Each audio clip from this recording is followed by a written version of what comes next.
Hi, today I'd like to show you a few coins of the French Revolutionary period. That's the 1792 odd up to about 1815, when Napoleon was eventually defeated and the monarchy was restored in France. So this one is 1786, so it's pre-revolution. You've got the crown and you've got the fleur-de-lis. Other side, we've got Louis the 16th, and it says, "By the grace of God, King of France and Navarre," which is, I believe, on the Spanish border, which was claimed by France at that time. So 1785, one echo. So we've got a monarchy there. Then we have paper money produced by the Republic. So this one's produced 24th of October 1792, assignat of 10 livres. It's got a serial number. If you put it up to the light a little bit, you can see there's some watermark, just faint watermark on that side. And again, on that side, there's a bit of a watermark to stop any fraud or counterfeiting happening. So you can see there's a bit of a, I think it's a lady there, revolutionary lady. So they produced these because they didn't have the wherewithal to produce silver at that time and bronze.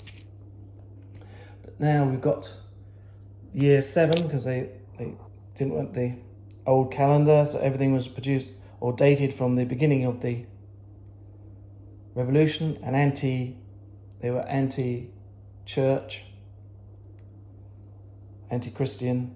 So this one says Le 1 7, so it's the 7th year of the revolution, 5 centimes. And on the other side we've got Republic of France, and we've got a lady with a revolutionary bonnet, one of those very distinctive little bonnets. Again, we've got 1 decimi, which I believe is 10 cents. Again, we got year, and this one is 7 again, year 7.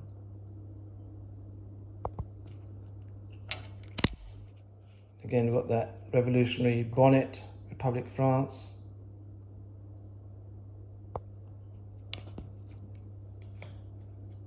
This one, following year, again, very same thing. The Republic of France is a bit more easy to see. And then you've got some different symbols. It tells you where it was actually produced, which town or mint. Now this one's a bit odd. It's got Napoleon on this side, saying Napoleon Emperor, and he's got very Roman look with the laurel wreaths in his hair.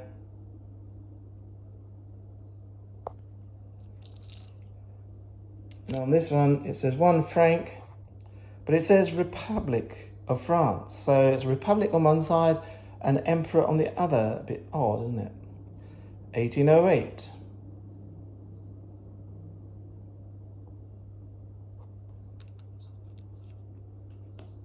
And this one, 1809, 5 francs. So quite a large. And there's a cockerel on there, and I believe that cockerel means it was minted in Paris. And again, you've got Napoleon Emperor. So this one, it actually says it's an empire. The Republic is now finished, dead. Again, he's got that Roman look about him.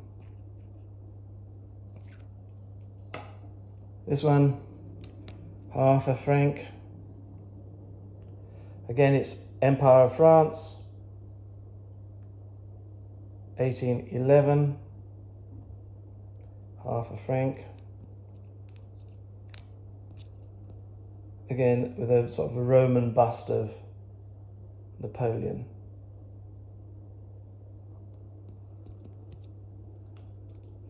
This again, another 5 francs, Empire of France, 1811.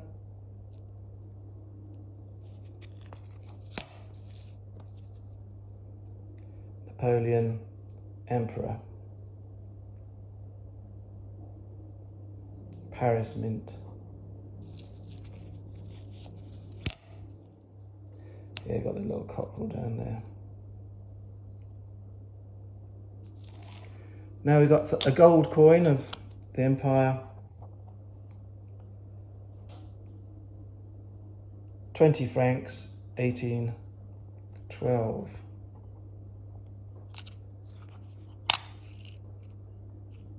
Napoleon Emperor.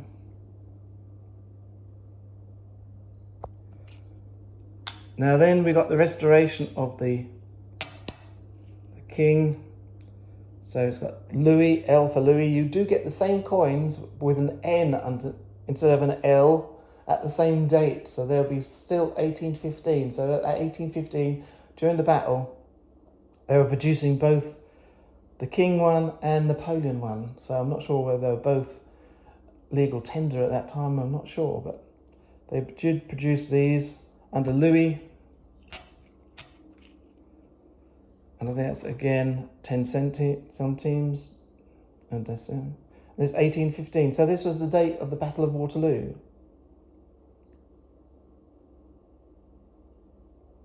So producing them for the new king. And here we have the new king, Louis the 6, 7, 8, Louis the 18th. Yeah, Louis the 18th. 1815 again. 5 francs. He didn't last long. He was deposed. He wasn't a very good king. So he was knocked out very quickly. Again, you got the 1815 and the 3 fleur-de-lis. Now these sort of 5 franc coins, they're very, before exchange rates and that sort of stuff, everything was based on silver, on a precious metal like silver or gold.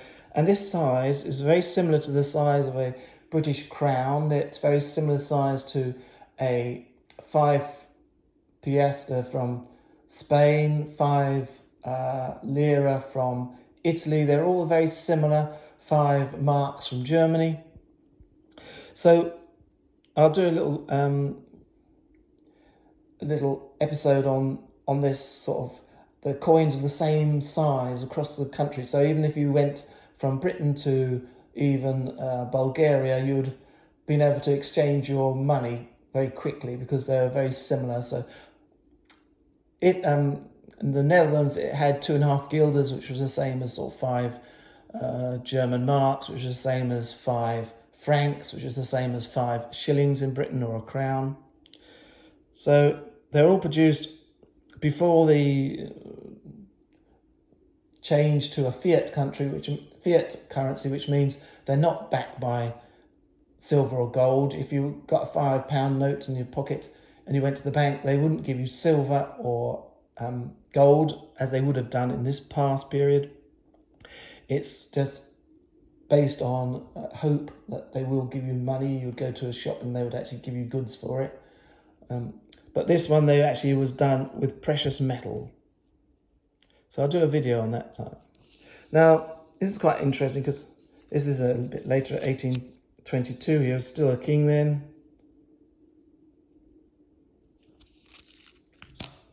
And again, you've got the same crown.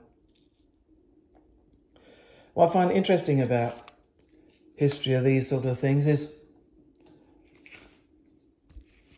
you can get all these things from, you can read books about the French Revolution, but this was actually items that were circulating at the time. People actually had this in their hands when the revolution was happening. Very interesting.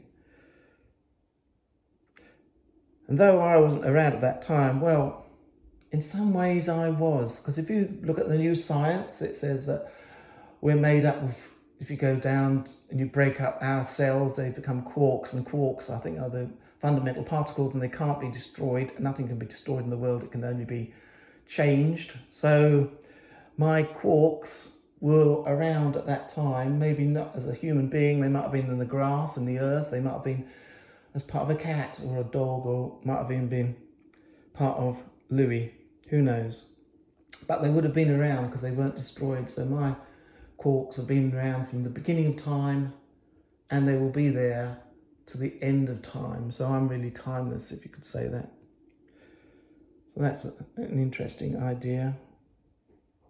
So I was around with the dinosaurs. Might have even been part of a dinosaur, part of me. But then again, you've got this idea that we're in a simulation, and we're just made up of numbers in a very large game of some sort of simulation. But that's something to think about. I hope you found this of some interest, and I'll see you again soon. Please look at my other videos. I've got videos of history and other items, so there's a bit for everybody, I believe. I'll be producing some more videos shortly. Please subscribe if you haven't, it all helps. And I'll see you again soon. Thank you, bye.